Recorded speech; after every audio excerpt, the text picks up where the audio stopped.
at the other end of things, maximize the effect they have on us. My brothers and sisters, barely a month ago, we held historic elections that have caused dramatic shifts in our political landscape. I feel greatly honored that you, my compatriots, considered me worthy of receiving such an unprecedented and overwhelming mandate to steer the affairs of our beloved nation at this critical time in our history. The magnitude of this victory in the presidential elections and the gains that were made by my party, the National Democratic Congress, in the parliamentary elections naturally and justifiably resulted in great joy and celebration across our country, Ghana. But celebrations, no matter how justified and how well earned, must be supplanted by discernment, sobriety, and deeper insights into why we received this kind of mandate in the first place. By voting as you did on December 7th, the Ghanaian people conveyed a powerful message, yet often overlooked by us politicians. This message was powerfully emphasized by a giant of American political history, President Ronald Reagan, when he declared at his inauguration some 40 years ago that governments have no power except that granted by the people. While Ghanaians take great pride in our thriving democracy, they are deeply dissatisfied with the quality of governance over the years and have openly voiced that dissatisfaction through the decisive actions that they undertake at the elections.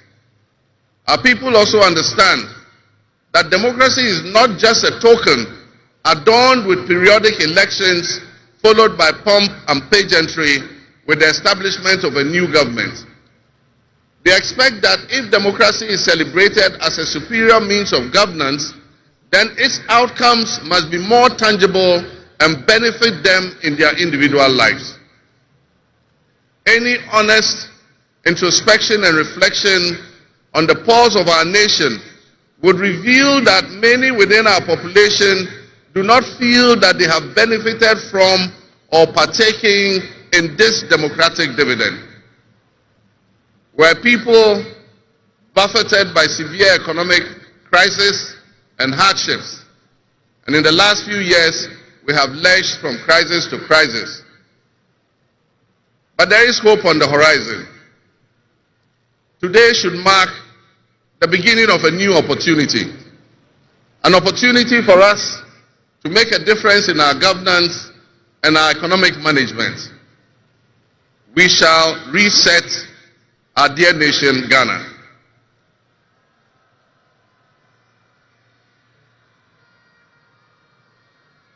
To the millions of my fellow countrymen and women who joined long queues and waited in the sun for their turn to vote for me, you have my sincerest thanks for honoring me.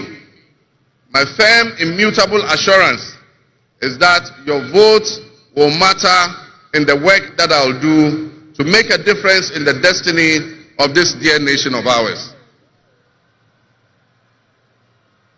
Your courage to bring change will not go in vain. Our nation was born with much promise. That promise would seem hazy and in doubt now because of all that has happened in the past. But I urge you, my fellow countrymen, not to be sucked into a state of perpetual pessimism. For some time, our country has urgently needed leadership with an unwavering desire to get things done. I with all humility assent that I intend to be that leader with your cooperation and your help. As your next leader, I shall strive to exercise sound judgment and be able to make the right calls at the right time.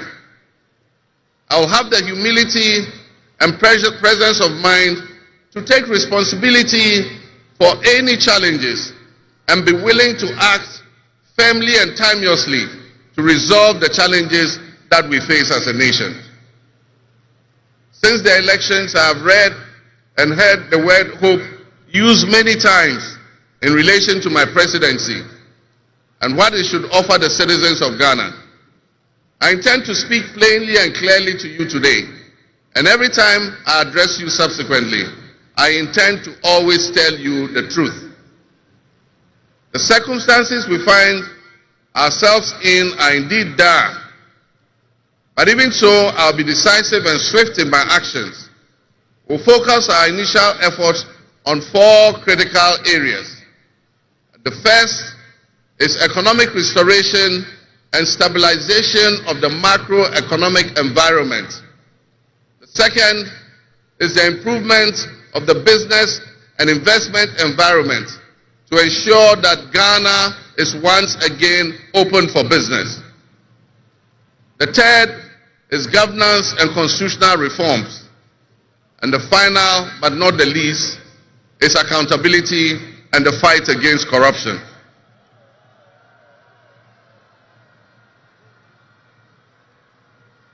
My brothers and sisters, actions have always spoken louder than words. With that in mind, I have entered into a covenant with you, the good people of Ghana, in which I have enumerated 26 actions that I'll take within my first 120 days. There is reason for hope, and there is every reason for hope. But we must also have faith, because faith empowers us to trust the things that will happen. With faith, you believe what you know, and that is why we need faith to be able to achieve our reset. We need a reset with the faith we have in our country and our leadership. We need a reset with the faith we have in our institutions. We need a reset with our faith in our dear nation, Ghana. And by that I mean in all of us, because all of us are Ghana. You are Ghana, and I am Ghana. All of you seated here today, Ghanaian citizens, you are Ghana. The people who you are with or near you as you watch this on television, in your homes, or listen on radio, or follow on social media are what we call Ghana. I ask that we enter into the covenant with the Ghana we all love and the good people of our country who make up this dear nation.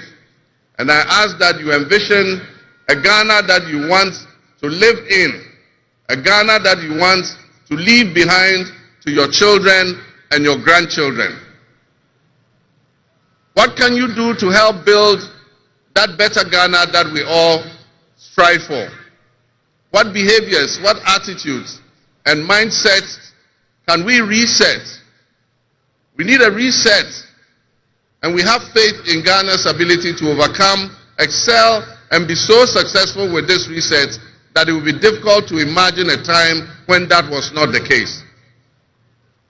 As we stand at this momentous crossroads in our nation's history, I am honored and humbled to accept the mantle of the President of the Republic of Ghana.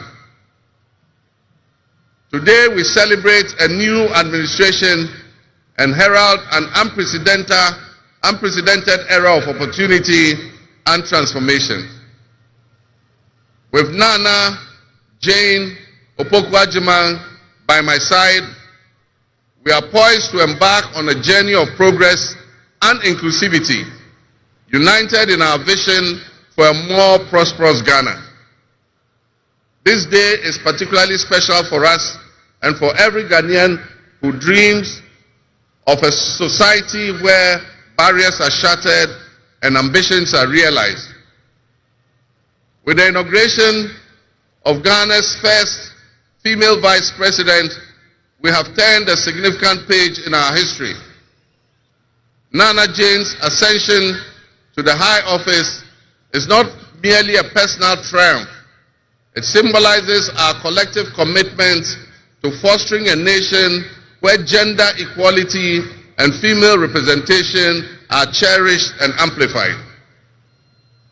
This is a powerful testament to the power of diverse voices to shape the future, voices that have the courage to soar beyond our traditional confines. My brothers and sisters, together as we look to the horizon, we reaffirm our dedication to breaking the glass ceiling that has long hindered many from reaching their full potential. Governance that reflects all segments of our population strengthens our democracy and enriches our conversation. We stand committed to enacting policies that empower women and ensure that the door of opportunity is opened wide for our youth and our women, regardless of their background. Together we will galvanize our efforts to create a society where every Ghanaian can dream, believe, and achieve without any restraints. Remember that great leadership is not defined merely by the offices we occupy, but by the legacy that we leave for future generations. My administration, along with my Vice President, Nana Opoku-Agyeman, will prioritize inclusivity, accountability, and innovation, forging pathways that would lead to the upliftment of all of our citizens. I'm profoundly grateful for this moment, a cornerstone in our journey towards a brighter future for Ghana. In this resounding victory, I see a clarion call, particularly from the youth of Ghana, a generation that is brimming with potential and dreams that are waiting to be realized. This moment is a powerful affirmation that your voices matter, that your aspirations are valid, and that your future must be our priority. We're committed to translating your hopes into action and creating opportunities for education, entrepreneurship, employment, and empowerment. Our policies will be tailored to sustain innovation and foster industry that engages today's young minds and equip them with the skills needed for tomorrow's challenges.